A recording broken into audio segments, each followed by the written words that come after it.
Kaya ka pala minsan nare-reject. Kaya pala hinahayaan ni God na ma-reject tayo. Kasi dinadala niya pala tayo sa mas malawak na plano niya para sa atin. Baka kaya ko sinasara minsan sa atin yung ibang pintuan, yung mga maling pintuan, kasi meron palang inihahandang unique at tamang pintuan ng Diyos para sa ating lahat. Baka kaya pala na-meet mo yung maling tao sa buhay mo kasi God wants you to realize or to prepare you to become a better person. Baka kaya pala we meet some unfaithful friends kasi ang gusto ng Diyos, matutunan natin yung kahalagahan ng pagpapahalaga sa pagkakaibigan. Rejection does not mean failure.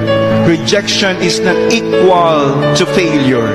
Rejection is a redirection.